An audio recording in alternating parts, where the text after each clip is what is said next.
नमस्कार दोस्तों, आपका हमारे यूट्यूब चैनल पर स्वागत है। आज हम पढ़ेंगे एनसीईआरटी क्लास 6 का सेकंड चैप्टर। ठीक है दोस्तों, हमारा आवाज़ क्लास 6 जिसका हम पढ़ेंगे आज सेकंड चैप्टर ग्लोब, अक्षांश एवं देशांतर। ठीक है दोस्तों, तो यहाँ पे हमें ज़्यादा समझना नहीं पड़ेगा। छोटी छोटी टॉपिक्स हैं जो हम टू द पॉइंट पढ़ेंगे, जो आपको आसानी से समझ में आ जाए, वैसे ही आपकी ही लैंग्वेज में समझाया जाएगा। ठीक है दोस्तों, तो आगे बढ़ते हैं। तो यहाँ पे दिया गया है ग्लोब और अक्षांश एवं देशांतर। यहाँ पे हम बुक को तो लिए ही हैं, लेकिन यहाँ पे जो मेन पॉइंट है ना, अक्ष, यहाँ से हम देख लेते हैं अक्ष को। अक्ष है यहाँ पे, ये इसको पढ़ेंगे।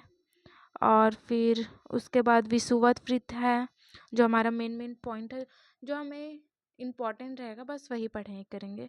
ठीक है दोस्तों, तो यहाँ पे फिर विषुवत वृत्त हो गया, फिर अक्षांश समानांतर रेखाएं, इसको हम सबको जानने की कोशिश करेंगे। ठीक है दोस्तों, तो यहाँ पे है पृथ्वी के ताप कटिबंध, तो उसमें आता है उष्ण कटिबंध, शीतोष्ण कटिबंध, शीत कटिबंध। ये सारी चीज़ें हम कॉपी से भी पढ़ाई कर सकते हैं, इसमें कॉपी अटैच्ड है ये। लेकिन आप लोगों को अगर कॉपी से समझ नहीं आएगा तो हम बुक की सहायता लेंगे। ठीक है दोस्तों, तो हम स्टार्ट करते हैं कि अक्ष किसे कहते हैं। तो अक्ष किसे कहते हैं, ये देखिए, ये अक्ष अक्ष हम उसे कहेंगे, पृथ्वी जिस काल्पनिक रेखा पर घूर्णन करती है ना, ये अक्ष हो गया। ये देखिए, ये है अक्ष। पृथ्वी, ये हमारी पृथ्वी है, प्लैनेट। ठीक है दोस्तों, तो पृथ्वी जो है जिस काल्पनिक रेखा पर घूर्णन करती है, यहाँ पे ये ऐसे गोल गोल घूमती है। ठीक है दोस्तों, ये यहाँ पे गोल गोल घूमते रहती है, जो अपने अक्ष पे ही घूर्णन करती है। इसी को हम अक्ष कहेंगे। ठीक है दोस्तों, तो अक्ष आपको समझ में आया ना, पृथ्वी जिस काल्पनिक रेखा पर घूर्णन करती है उसे ही हम अक्ष कहते हैं। तो यहाँ पे हम ये समझ लेते हैं कि जो अक्ष होता है ना, उसका झुकाव, यहाँ पे देखिए, इसका झुकाव 23/1/2।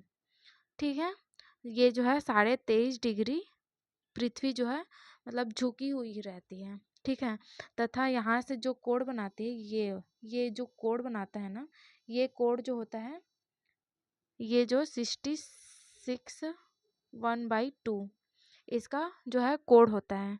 ठीक है दोस्तों, क्योंकि यहाँ पे 90 डिग्री, यहाँ पे 90 डिग्री बन रहा है। ठीक है, लेकिन ये जो है अपने अक्ष पर झुका हुआ है। दूसरे कलर ले लेते हैं हम, ये, तो यहाँ पे है 90 डिग्री, ये 90 डिग्री, और ये है अपने अक्ष पे ऐसे। तो यहाँ पे जो कोण बनाता है ना, ये होता है 66.5 डिग्री। ठीक है दोस्तों, और ये अपने अक्ष से 23.5 डिग्री झुका हुआ है। ठीक है दोस्तों, समझ में आ रहा है आपको, क्लियर है ना बातें। यहाँ पे हम देख लेते हैं आगे। अक्ष तो आपको क्लियर हो गया होगा, और विषुवत वृत्त देख लेते हैं कि विषुवत वृत्त क्या होता है। विषुवत वृत्त को ही हम भूमध्य रेखा भी कहते हैं। यहाँ पे देखते हैं, ये विषुवत वृत्त उसे कहते हैं जो पृथ्वी के मध्य में एक रेखा होती है, जो हम बोल सकते हैं कि वह काल्पनिक रेखा जो पृथ्वी को 2 बराबर भागों में बांटती है, उसे ही हम विषुवत वृत्त कहते हैं।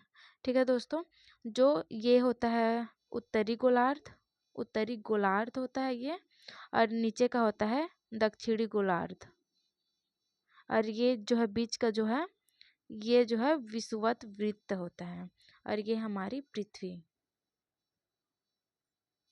विषुवत वृत्त समझ में आया।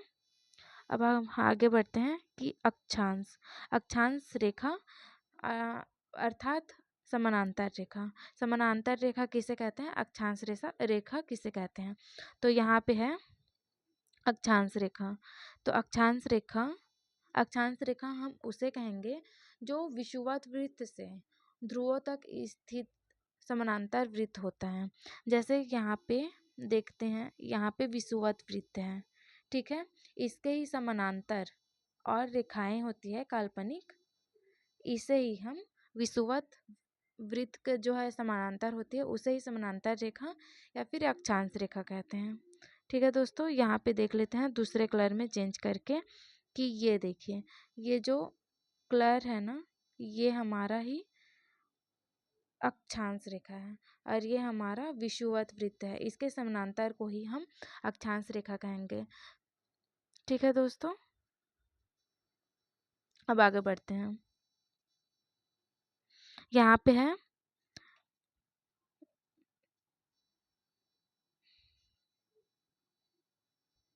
यहाँ पे हम इस ड्राइंग को देख लेते हैं। ठीक है, इस चित्र में हम लोग को क्या बताया गया है, तो ये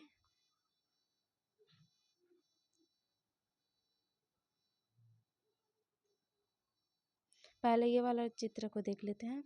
यहाँ पे हमको ये बताया गया है कि जो समानांतर रेखा होती है ना, ठीक है, तो समानांतर रेखा मतलब अक्षांश की रेखा की जो लंबाई होती है ना, वो भिन्न भिन्न होती है और मध्य दूरी बराबर होती है। जैसे यहाँ पे हम चित्र से बताते हैं। ठीक है, ये जो है ना और ये है, इसके मध्य जो रेखा दूरी है ना, वो बराबर होगी। ठीक है दोस्तों, जैसे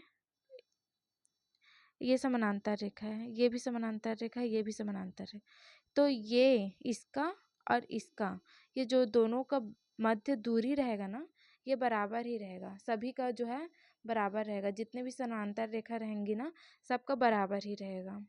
ठीक है, लेकिन यहाँ पे जो इसके लंबाई होते हैं ना, वो भिन्न होंगे। देखो यहाँ पे इसका लंबाई छोटा है, इसका लंबाई थोड़ा बड़ा है। ये जो लंबाई रहेगा ना, ये लंबाई बड़ा है रहता है, छोटा रहता है और छोटा रहता है। ठीक है, ये लंबाई भिन्न हो सकता है, किंतु जो इनके मध्य की दूरी रहेगा ना, ये हमारा समान रहेगा, सभी का समान रहेगा। ठीक है, तो जो देशांतर रेखा होती है ना, जो हमारी ऐसे रेखा होती है, ये हमारी देशांतर, जो ऊर्ध्वाधर होता है ना, वो हमारे देशांतर रेखाएं होती हैं, उसमें जो है ना विपरीत हो जाता है, इसको मैं आगे चल के आपको बताऊंगी। तो यहाँ पे हम लोग जो है अक्षांश के बारे में जानते हैं, तो इसीलिए यहाँ पे ये बताया गया है कि ये जो है 80 है कोण से, ठीक है, ये 60 है, ये 40 है, ये 20 है। ठीक है दोस्तों, तो आगे बढ़ते हैं, हम ये वाले चित्र को देख लेते हैं कि इसमें क्या बताया गया है। तो ये हमारा जो है एक प्लैनेट है, पृथ्वी है हमारा।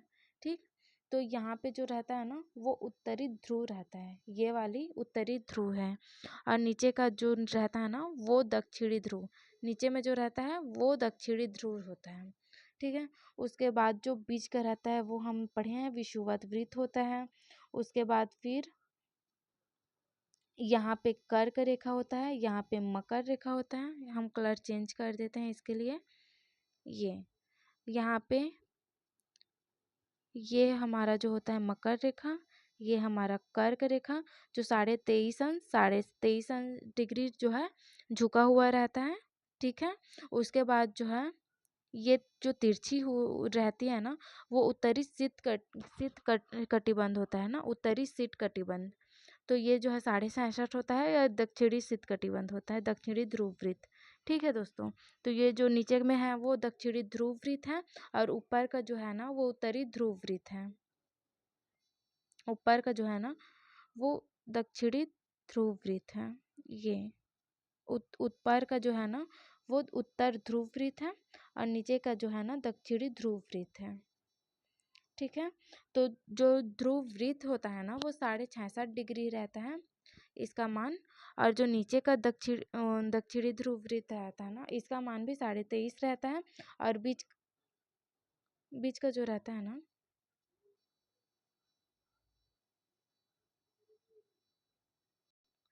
सॉरी दोस्तों, यहाँ पे थोड़ा गलत हो गया था।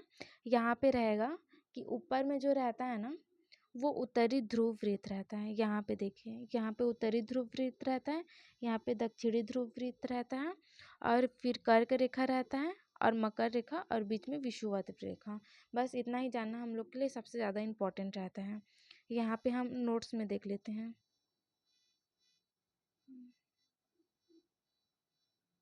ये यहाँ पे आपको ज़्यादा अच्छे से समझ में आएगा।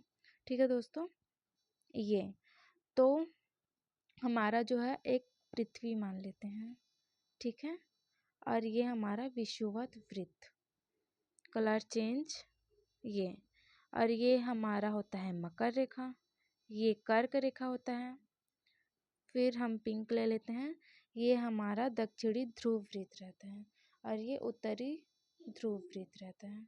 ठीक है, ये जो रहता है ना ऊपर ऊपर का, वो 66.5 होता है,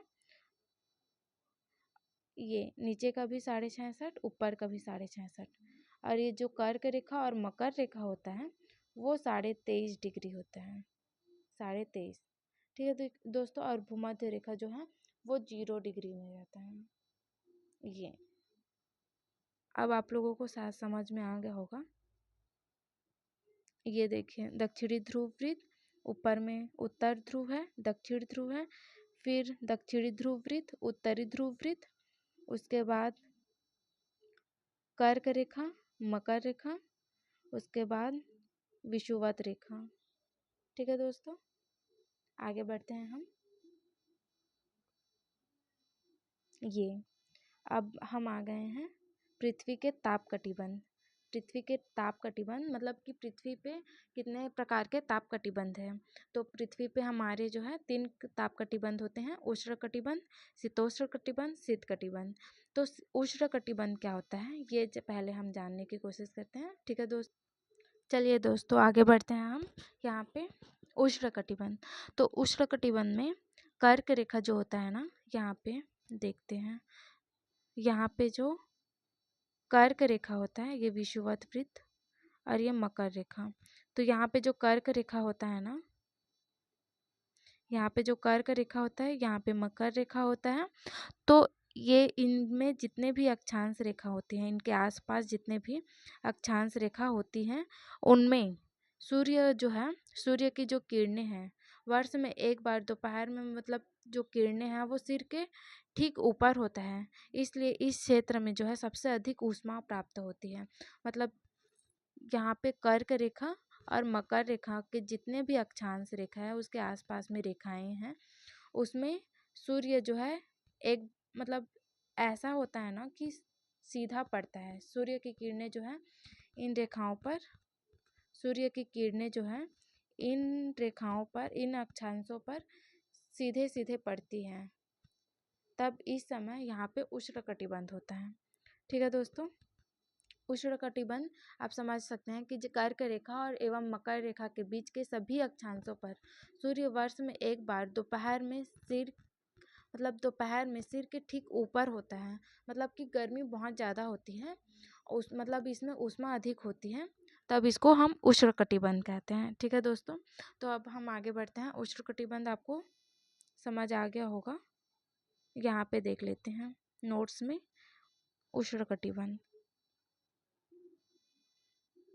ये कर्क रेखा एवं मकर रेखा के बीच के सभी अक्षांशों पर सूर्य जो है वर्ष में एक बार दोपहर में सिर के ठीक ऊपर होता है, अधिक ऊष्मा होती है इसमें, तो उसे ही हम उष्णकटिबंध कहते हैं। ठीक है दोस्तों, फिर हम कहेंगे शीतोष्ण कटिबंध। तो शीतोष्ण कटिबंध उसे कहते हैं, देखो शीतोष्ण कटिबंध को हम डिफाइन करते हैं यहाँ पे।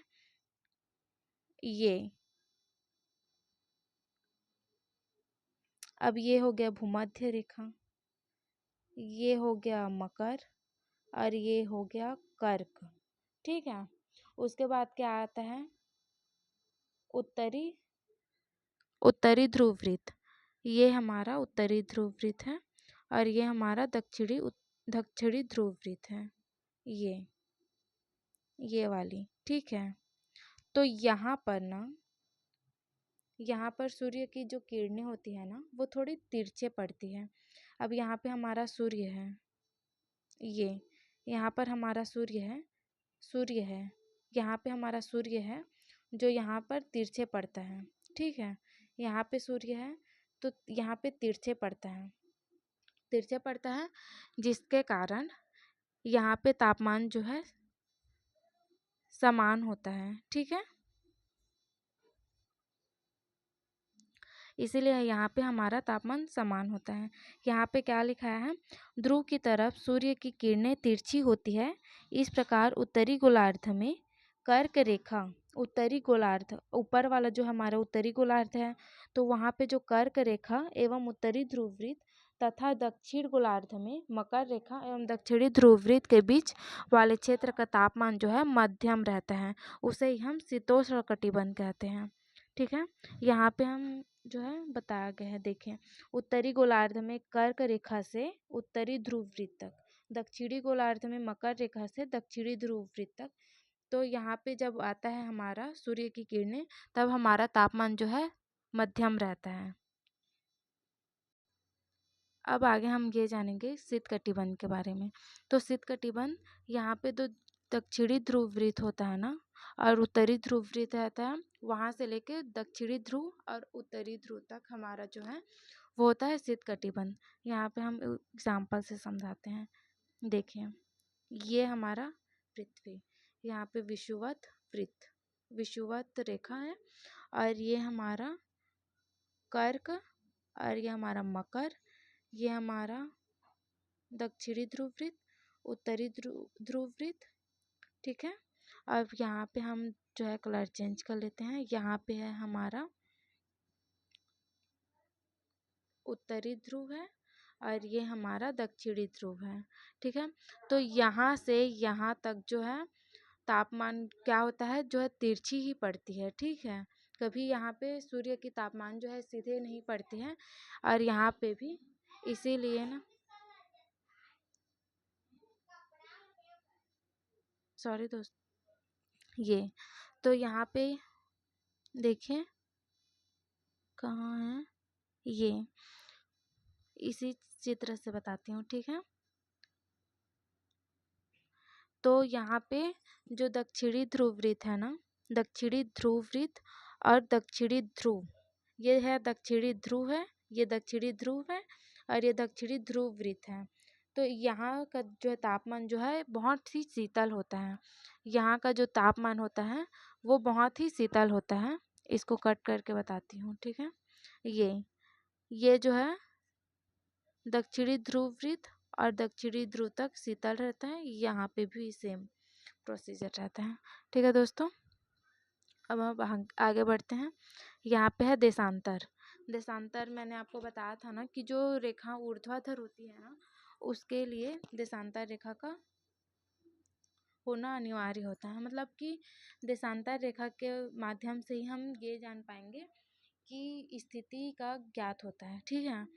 जैसे कि हम यहाँ पे किसी भी स्थान की स्थिति, इसके जो है ये परिभाषा पहले देखते हैं। तो देशांतर की परिभाषा है किसी भी स्थान की स्थिति को जानने के लिए अक्षांश के साथ देशांतर की जानकारी आवश्यक होती है। कैसे आवश्यक होती है, अब देखिए, यहाँ पे ये हमारा पृथ्वी है, ठीक है, ये हमारा अक्षांश रेखा है, ये हमारा अक्षांश रेखा है। लेकिन यहाँ पे अगर अगर यहाँ पे एक इसी रेखा पर, ठीक है,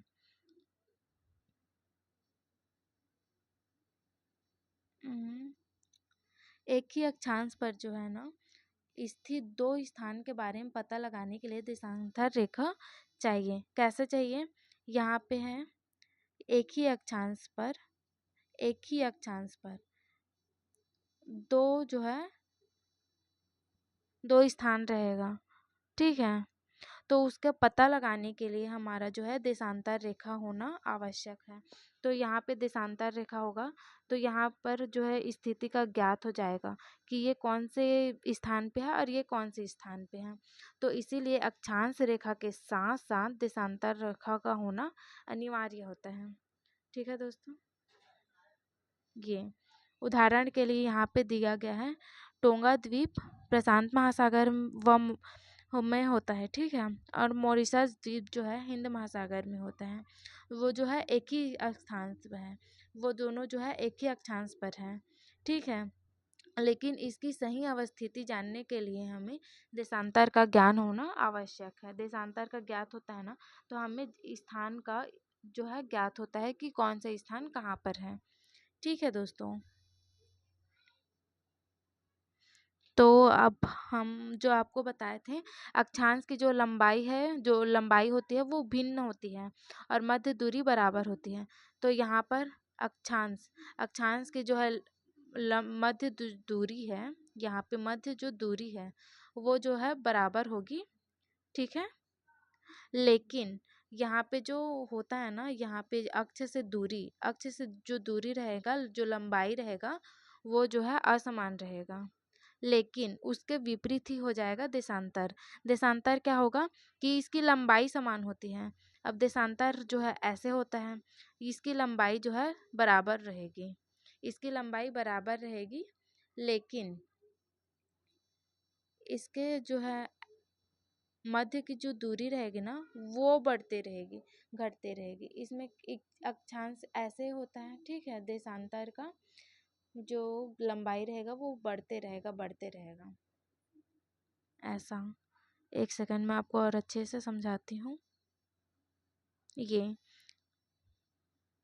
ये जो चित्र है ना, ये वाली चित्र, इसमें बताया गया है कि इसका जो देशांतर है ना, वो सब बराबर रहता है, सब बराबर रहता है। उसको पलट भी दोगे ना, इसको ऐसे पलट भी राउंड भी कर दोगे तो भी ये बराबर ही रहेगा। तो इसके जो मध्य की दूरी रहेगा ना, ये जो है डिफरेंस रहेगा, ठीक है। लेकिन इसके जो लंबाई रहेगा ना, वो बराबर रहेगा, ठीक है। तो फिर आगे बढ़ते हैं। देशांतर ध्रुव के बारे में और थोड़ा कुछ बताया गया है, तो बस ये लास्ट खत्म होने ही वाला है, अच्छे से देखिएगा। देशांतर वह काल्पनिक रेखा जो उत्तरी ध्रुववृत्त, देशांतर को हम ऐसे भी बोल सकते हैं कि वह काल्पनिक रेखा जो उत्तर से दक्षिण ध्रुव को मिलाती है, उत्तर ध्रुव से दक्षिण ध्रुव को मिलाती है। देशांतर यहाँ पे हम ये बोल सकते हैं, देखिए, ये जो उत्तर ध्रुव को दक्षिण ध्रुव से मिलाती है, सभी में ये मिलाती है ना, बस उसीलिए हम उसको देशांतर रेखाएं कहते हैं, ठीक है दोस्तों। फिर हम आगे देखेंगे। देशांतर बीच की जो दूरी रहता है ना, उसको हम अंश से मापते हैं या फिर उसको ही हम डिग्री कहते हैं, ठीक है। जैसे हम बोलते हैं कि एक 1 डिग्री, 2 डिग्री, ठीक है। वही हम मतलब कि देशांतर के बीच जो दूरी रहते हैं ना, उसको हम डिग्री से मापते हैं। और उसके बाद जो डिग्री के बाद जो है मिनट या फिर सेकंड लगता है, ठीक है दोस्तों।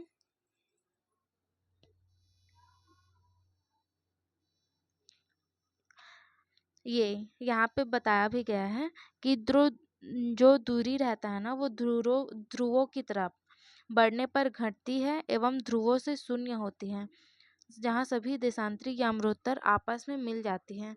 देखो, यहाँ पे मैंने आपको बताया ना कि ये जो देशांतर रेखाएं हैं, ठीक है, तो इसकी लंबाई लंबाई तो बराबर रहेगी, ये लंबाई बराबर रहेगी, ठीक है। लेकिन इसके जो मध्य की दूरी रहेगा ना, मध्य का दूरी वो असमान रहेगा, क्योंकि जो है ये कम है, ये अक्ष से कम है, और ये और कम है, ये और कम है, ये और कम है, मतलब कि, और फिर जीरो जब शून्य पर आता है ना, तो ये शून्य हो जाता है, ठीक है। मतलब मैं आपको बताती हूँ, हम आपको इसे ना इस चित्र से समझाते हैं, ठीक है। इसमें यहाँ पे देखें देशांतर का, ठीक, ये हमारा देशांतरी रेखा है, ठीक है दोस्तों। तो यहाँ पे ये है हमारा ध्रुव, ये हमारा ध्रुव जो है ध्रुव है, ठीक है। तो यहाँ पे लंबाई लंबाई तो सभी का बराबर ही होता है, चाहे कितनों भी गोल घूम जाए, ठीक है, लंबाई बराबर ही रहेगा।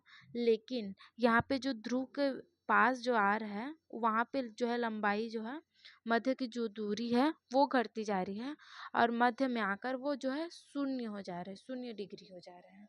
ठीक है, इसीलिए इसका वो बोला जाता है कि इसकी लंबाई जो है लंबाई जो है समान होती है, किंतु मध्य की जो दूरी है वो असमान होती है। ठीक है दोस्तों, तो अब बस ये, तो इसीलिए यहाँ पे बोला गया है शून्य होती है जहाँ सभी देशांतरी याम्योत्तर आपस में, जो वहाँ पे आपस में सारी यहाँ पे आपस में मिल जाती हैं, यहाँ पे आपस में मिल जाती हैं, ये यहाँ पे मिल जाती हैं।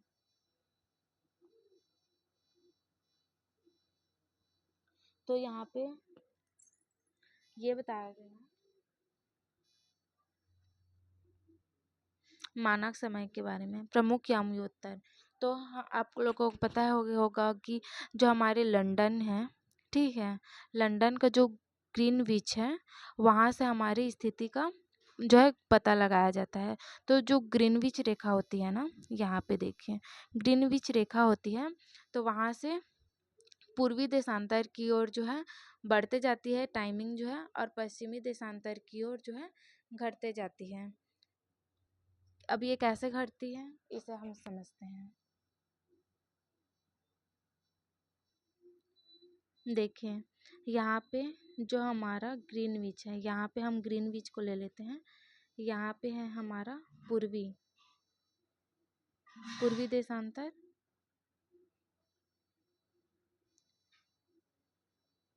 पूर्वी देशांतर, यहाँ पे है हमारा पश्चिम देशांतर। तो जो है हमारा पृथ्वी ऐसे गोल घूमता है ऐसे, ठीक है, इस दिशा में हमारा जो है पृथ्वी घूमता है, इस दिशा में ये ऐसा है। तो अब यहाँ से इधर जाएगा तो इधर बढ़ते जाएगा टाइमिंग, और इधर घटते जाएगा। ठीक है, आपको समझ आ रहा है ना सारी चीज़ें।